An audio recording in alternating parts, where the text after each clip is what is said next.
नमस्कार सभी को।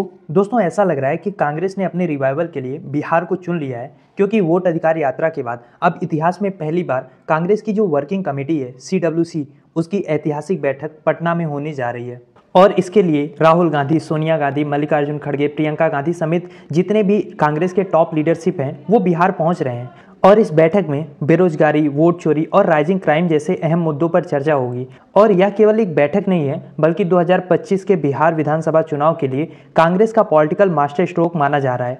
कई मायनों में ये बैठक बहुत अहम हो जाती है और खास तौर पर एनडीए की नींद उड़ाने वाला है।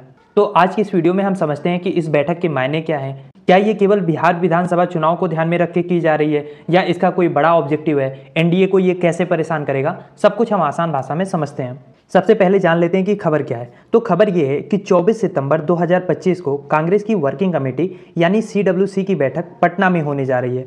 78 साल की आज़ादी के इतिहास में पहली बार CWC की बैठक बिहार में होने जा रही है, इसीलिए इसको अपने आप में ऐतिहासिक घटना माना जा रहा है। अब यहाँ पे सवाल ये है कि कांग्रेस की सर्वोच्च नीति निर्धारण समिति, जो अधिकतर बैठकें दिल्ली में करती आई है, उसने पटना को क्यों चुना? क्या ये सिर्फ एक मीटिंग है या एक बड़ा पॉलिटिकल सिग्नल दिया जा रहा है? सब कुछ हम एक एक करके समझते हैं। देखो, ये बैठक कई मायने में अहम हो जाती है।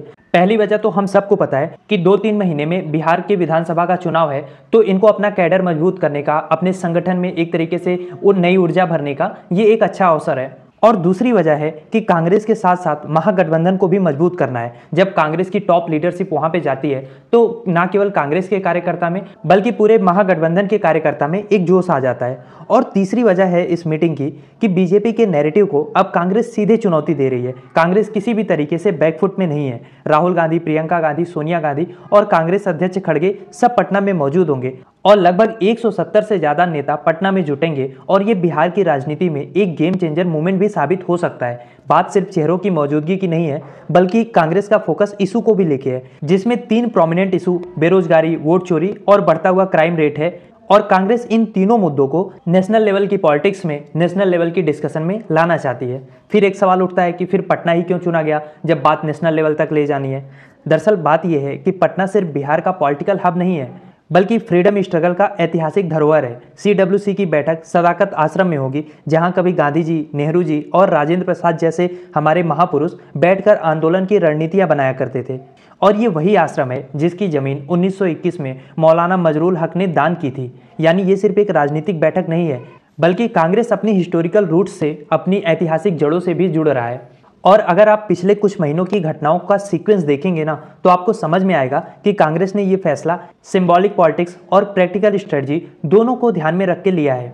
हमने देखा कि राहुल गांधी ने कैसे बिहार में कितना लंबा समय बिताया, यात्राएं निकाली, और वोटर अधिकार यात्रा का समापन जब पटना में किया तो वहां पे लाखों की संख्या में भीड़ उमड़ी थी।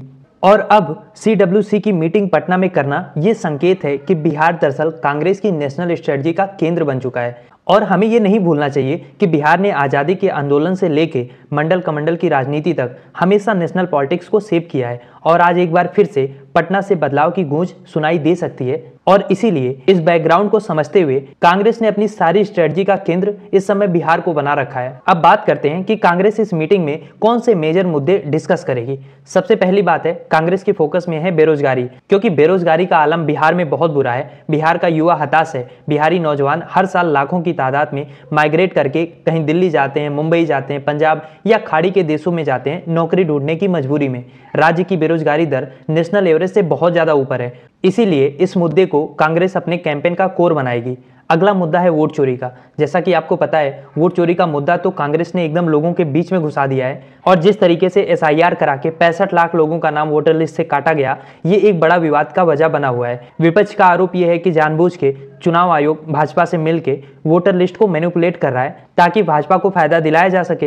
राहुल और तेजस्वी यादव इसको लोकतंत्र पे हमला बताते हैं। और अब CWC की मीटिंग में भी इस मुद्दे पर बहस होगी, इस मुद्दे को डिस्कस किया जाएगा। मतलब पॉइंट ये है कि वोट चोरी का मुद्दा कांग्रेस किसी भी पॉइंट पे, किसी भी मीटिंग में छोड़ने वाली नहीं है। इसीलिए बीजेपी के लिए एक बड़ी चुनौती यहाँ से खड़ी होगी। तीसरा मुद्दा जिसपे CWC की कमेटी का फोकस है वो है राइजिंग क्राइम रेट का। बिहार में हम सबको पता है लॉ एंड ऑर्डर का मुद्दा हमेशा से बड़ा रहा है। महागठबंधन सरकार पर भी कई बार सवाल उठे हैं, लेकिन कांग्रेस इसे जंगल राज की बहस से आगे ले जाके नेशन वाइड कंसर्न बनाना चाहती है। यानी कुल मिला के बेरोजगारी, इलेक्टोरल फ्रॉड और क्राइम रेट, ये नैरेटिव बना के कांग्रेस ग्राउंड पे कनेक्ट करना चाह रही है। तो ये तो बात हो गई मुद्दों की। अब बात करते हैं सीट बंटवारे में जो पेचीगी है उसकी, क्योंकि असली पॉलिटिक्स सीट बंटवारे के सवाल के साथ ही खत्म होती है और इसको लेके कांग्रेस और आरजेडी के बीच में कई दौर में बातचीत हो चुकी है। अगर हम पीछे का रिकॉर्ड देखें तो 2015 में कांग्रेस ने बिहार में 41 सीटों पर चुनाव लड़ा था, 2020 में 70 सीटों पर लड़ा था, लेकिन हमेशा से कांग्रेस का स्ट्राइक रेट कमजोर रहा है। इसको ध्यान में रखते हुए खबर ये आ रही है कि कांग्रेस इस बार अधिक प्रैक्टिकल अप्रोच अपनाएगी। मुमकिन है कि 55 से 60 सीटों पर, जिस पे ज्यादा संभावना होगी जीतने की, उतने पर ही कांग्रेस लड़ेगी, ताकि कांग्रेस एक वीक लिंक ना साबित हो महागठबंधन में। यानी क्वांटिटी से ज्यादा इस बार क्वालिटी पे ध्यान दिया जाएगा, क्योंकि महागठबंधन में और भी पार्टियां स्टेक होल्डर्स हैं। सीपीआई एमएल से लेके वीआईपी, हम और अब तो झारखंड के हेमंत सोरेन तक महागठबंधन में सबको साथ लेके चलना है। इसीलिए सीट बंटवारा थोड़ा सा ट्रिकी तो होता ही है, लेकिन कयास लगाया जा रहा है कि सोनिया गांधी की मौजूदगी में ये डेडलॉक भी खत्म हो जाएगा। क्योंकि जब बात महागठबंधन की आती है या गठबंधन की आती है तो लालू और सोनिया गांधी का दशकों पुराना जो राजनीतिक रिलेशनशिप है वो अपने आप में एक मिसाल है। लालू यादव शायद देश के अकेले ऐसे नेता हैं जिन्होंने कभी सोनिया गांधी से दूरी नहीं बनाई। यूपीए का गठन हो या सरकार का मुश्किल दौर हो, लालू हमेशा साथ खड़े रहे। और अब जब सोनिया गांधी खुद पटना आ रही हैं तो इस बात की भी संभावना है कि वो लालू प्रसाद यादव के घर भी जाएं, उनका हाल चाल लें।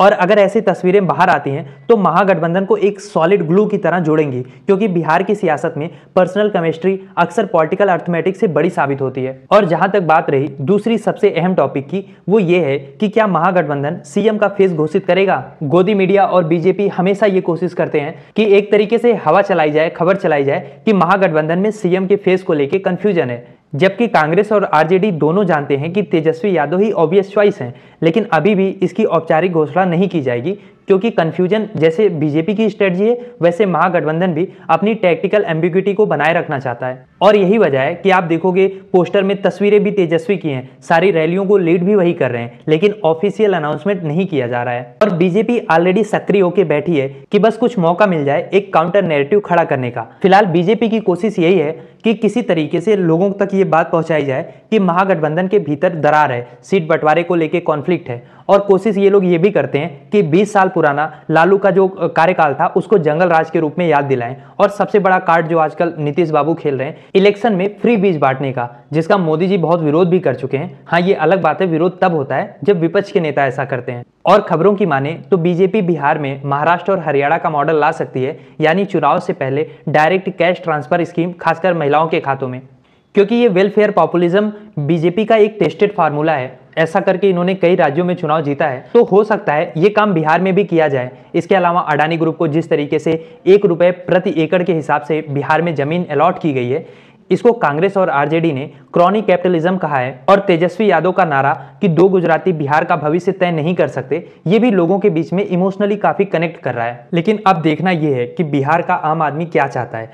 क्या उसको नौकरी, सुरक्षा, साफ चुनाव चाहिए, या हर बार की तरह कास्ट अर्थमेटिक या रिलीजन बेस्ड पोलराइजेशन इन सारे मुद्दों पे हावी होगा। और 2025 का ये जो चुनाव है इसको आप केवल बिहार इलेक्शन की तरह मत देखिए। दरअसल ये 2024 के लोकसभा चुनाव के बाद का एक पॉलिटिकल टेस्टिंग ग्राउंड बनने जा रहा है। बीजेपी के लिए बिहार बड़ा प्रेस्टिजियस बैटल है, वहीं कांग्रेस के लिए एक रिवाइवल मिशन है। इसीलिए सवाल ये नहीं है कि 24 सितंबर को पटना में CWC में कौन से रेजोल्यूशन पास होंगे। असल सवाल ये है कि क्या कांग्रेस इस मोमेंटम को बरकरार रख पाएगी, क्या बेरोजगारी और वोट चोरी जैसा मुद्दा कास्ट इक्वेशन को मात दे पाएगा, और क्या पटना वाकई में 2025 के चुनाव में बदलाव का एपिसेंटर बनेगा। आपको क्या लगता है, क्या CWC बैठक महागठबंधन को एक सॉलिड और यूनाइटेड फ्रंट में बदल पाएगा, या ये भी एक वन टाइम शो बन के रह जाएगा। क्या सोचते हैं आप इस बारे में, लिखिए अपनी राय कमेंट बॉक्स में।